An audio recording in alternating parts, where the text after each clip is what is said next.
Hi guys, Mike here, and this is the video review for the Dell Vostro 3560. This is a business laptop. It's meant for small businesses, and unlike the Inspiron series, it brings a couple of extras.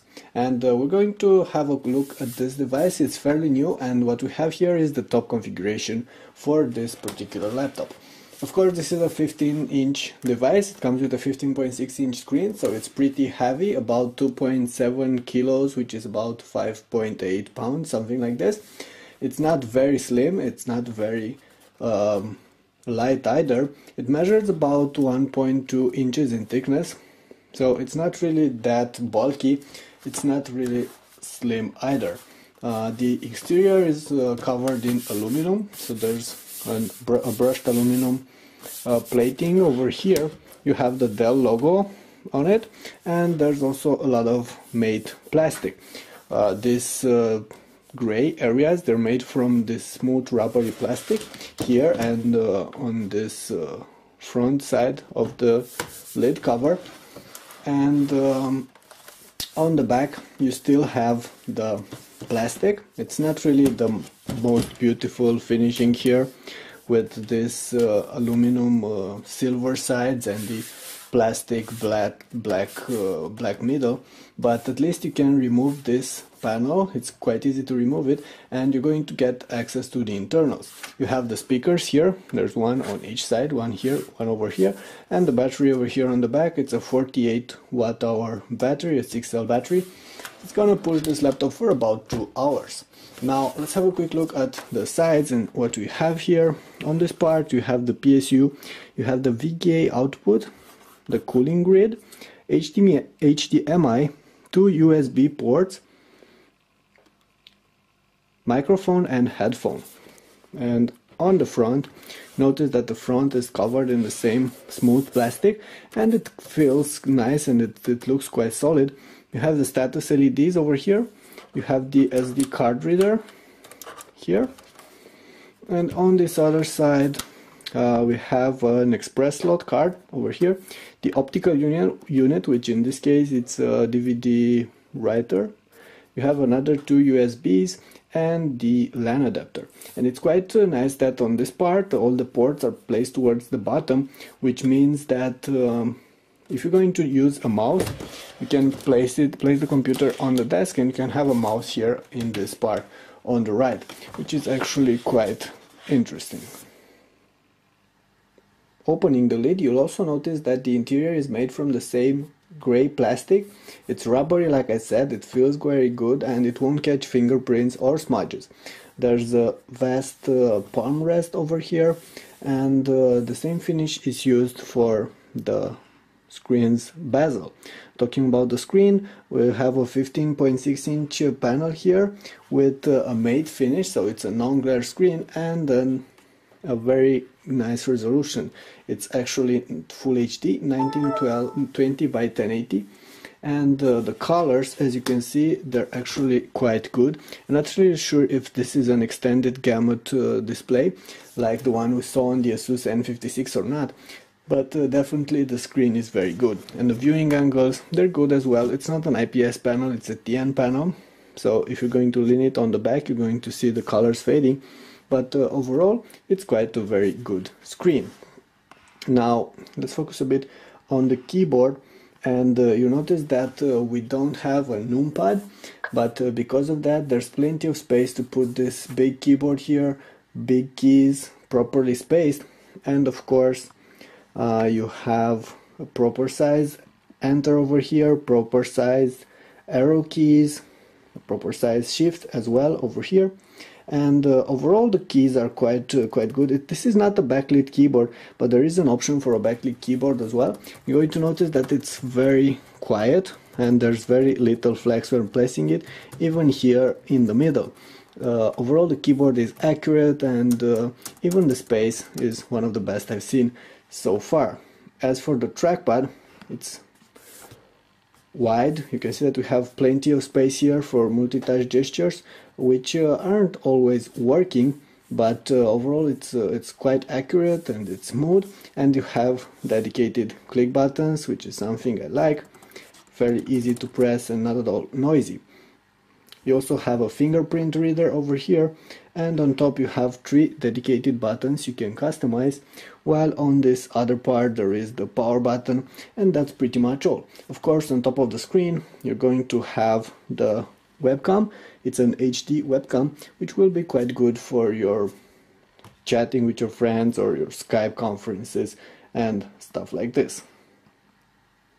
Let's talk about the performances of this laptop a bit. Like I said, this is the most powerful configuration, and it comes with, let me see, it's a Core i7 processor, 3612QM, so it's part of the Ivy Bridge platform, 4 GB of RAM, and it comes with hybrid graphics. Besides the integrated graphics from the Intel chip, you also get AMD 7670 chip, which is not really a very powerful graphic card. It's comparable to the NVIDIA 630, so it's pretty much a mainstream chip. But in terms of performances, this is going to be very fast. I'm going to show you a couple of benchmark results. For instance, in Windows, you have a 5.9 Windows rating.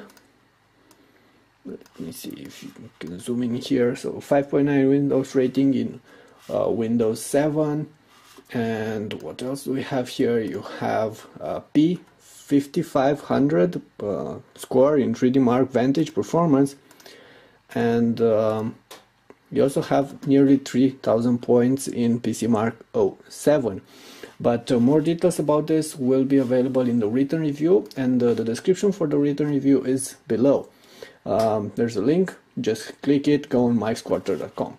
And speaking about that, let's go ahead and load the browser, and let's go on mikesquarter.com.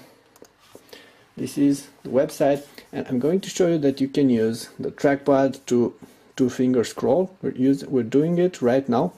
Unfortunately, two-finger pinch to zoom doesn't seem to be working, but still, this is a very good trackpad. You can see that I'm moving the cursor around and it's very accurate, and overall the computer is going to be very fast. YouTube, it's not going to be a problem, and of course if you want to I don't know, watch a bunch of different types of clips, we have here the 40 megabits 1080p MKV, and it should be able to play this without a problem. Okay, so it's working, and let's go ahead and turn on the speakers as well. And once again, you're going to notice the viewing angles. They fade a bit when you turn the screen towards the back, but once you set it right, it's going to be quite good. Now, I'm also going to show you a couple of games. We don't have that many, just 2 games, so you see that you can actually play some titles on this one, despite not being a very powerful device in terms of graphics, so not really a gaming laptop. The first game we're seeing here, it's Black Ops, and these are the settings. Let me just quickly show them to you. It's 1920 by 1080 pixels, so it's native resolution with normal texture quality. And the game is playable at this resolution, but of course if you want more frames per second, you should probably just go ahead and turn down the resolution a little bit, because right now you can see that we only have about 30 frames per second, which is not bad, but it's not that good either.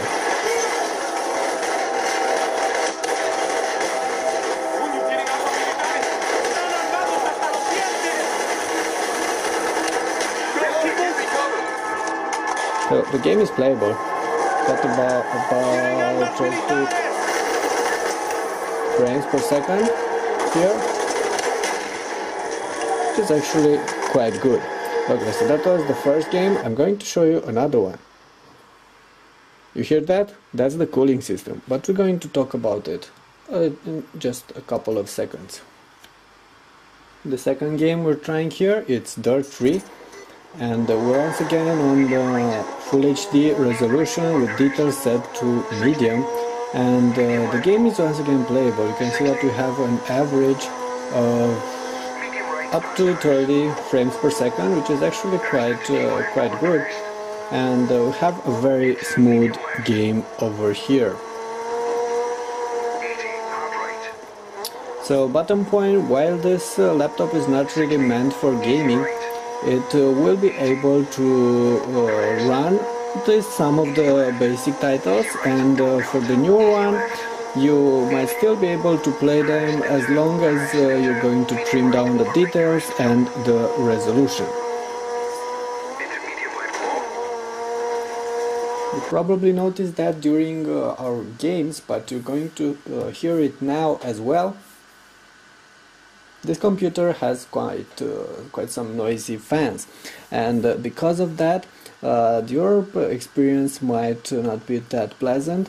When playing games or running other intensive applications, the cooling fans will be loud, and even so this part over here, and especially the part beneath where the cooling grid is placed, will get quite hot. The good news is that the palm rest and even the keyboard area won't really get that hot.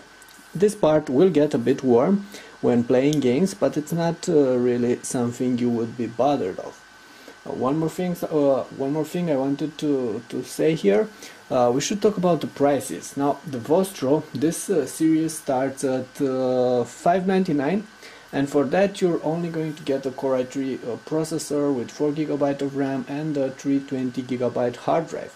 If you want the top configuration, like this one with a Core i7 quad-core processor built on Ivy Bridge platform with the dedicated graphic chips from AMD, and with the bigger storage, of course with illuminated keyboard, like I said, which is an option, the full HD screen, and some extra warranty, this can easily go to $1,500 right now.